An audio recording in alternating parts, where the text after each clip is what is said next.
You went to Camp Eberhard, right? Because when I first started DreamsWork in early in 2007, you went to Camp Eberhard. And so, is there any difference between Camp Eberhard and Sunshine Cove? From your Camp Eberhard, it was more of just what we were doing, not actually, it was an experience, but not actually what DreamsWork was about. It didn't explain anything. It really was just a regular camp.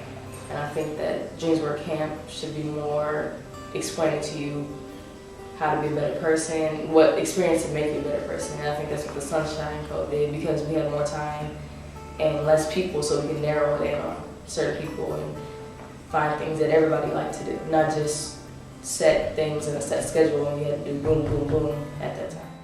And my heart was that, like I said, I don't think it was very structured, and it was just all over the place to me.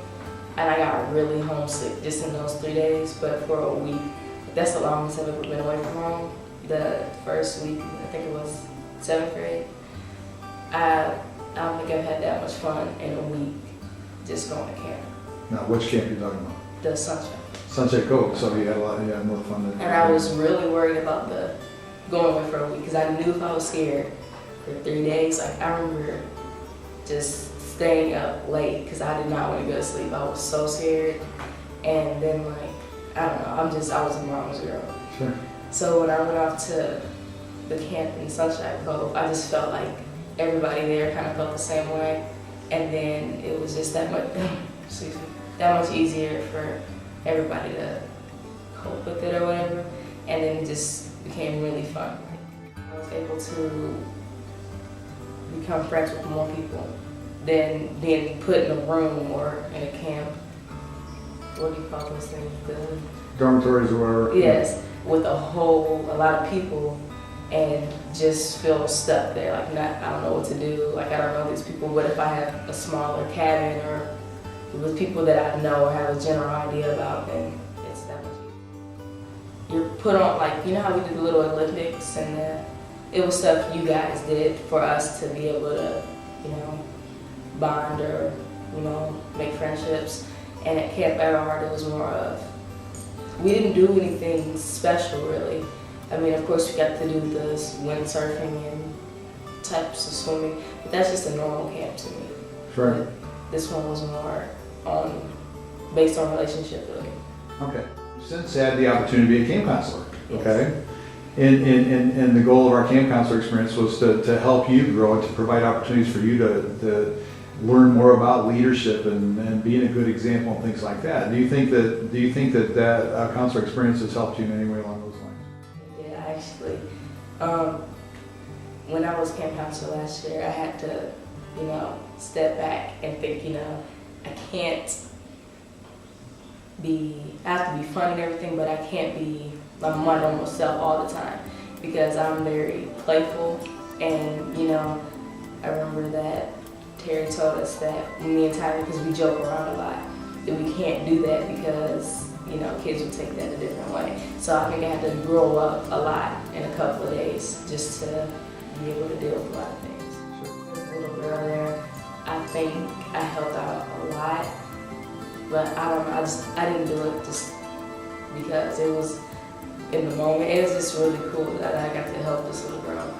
And you have somebody looking up to you, you just have to grow up really fast. So you're getting ready to go into is this your second year as a camp counselor, correct? Yes. Okay, so what skills do you think you've taken into experience now that you can refine even more? I mean, what is it you discovered about yourself? What are the things you're building on, and as you look forward to the experience, are you looking forward to or anything? I don't know, I just think I have a lot more patience now, and I think I'll be able to take that with me. Last year I was patient, but not anywhere near as patient as I needed to be. And I think this year I need to just be not more respectful. I think I was very respectful. I don't know how to explain that. I can't get as mad as easily. This would benefit you at all educationally. We've talked about more relationship-based things, but when it comes to you being your future and going to college and picking a career choice and then ultimately coming back and serving others with it, do you think that your experience as a camp counselor will benefit you in any way? And how so? Yes. Well, when I want to be I want to be a politics. I want to be in politics and stuff like that. And so I know that when in younger kids, you have to explain things, right? And get your point across. And sometimes they don't really want to listen or understand it, so you got to keep trying to find ways to get it through to them what you're trying to say. So I think that helped me a lot. And I just think being able to go off for a whole week with no really other adults. You guys are there, but not there at the same time. And just learn to work with people my age and older to help these kids, I think would help me a lot because I learned more discipline and just how to act around certain people to make everything easier for them too. So you just push somebody. Like if you don't have a relationship with them, that's kind of like, you know, like leading a horse to water, but you can't make them drink. Right. But if you have a relationship with them, you can kind of, they'll understand, not really understand you, but they'll listen to you more. They'll want to do more just because they know you can have a relationship with you because you tried to. But if you don't have a relationship with someone, they just kind of blow it off. Like, it's just not gonna work. Well, I just want you to know, I want to say on the record here that we're extremely proud of you. I brag about you. And I see you as a young lady who's had to go through your fair share of hardships, and I've experienced some of them same hardships in myself. But I'm really, really proud of you, and you are somebody I believe in and that I think is going to make a big difference in the world.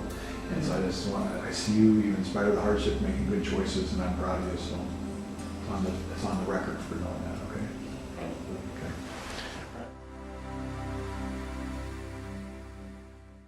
There are lots of easy ways to show respect. When you're polite, saying things like please and thank you. You show respect by appreciating people's differences, like seeing someone as unique for the outfits they wear, rather than thinking they're weird for dressing different. You also show respect by not making people feel uncomfortable, like not pressuring another kid to play on the big slide if they say they're scared of being so high up. You even show respect when you lend a helping hand. And then some things I got was respect is an important way of being kind and good to other people. Respect is treating another person the same way you'd want to be treated. And then for my responsibility, I put all successful people take full responsibility for their actions. Unsuccessful people refuse responsibility and blame things on other people. The more responsibility you accept, the more control you will have. Responsibility means accepting that you and you alone are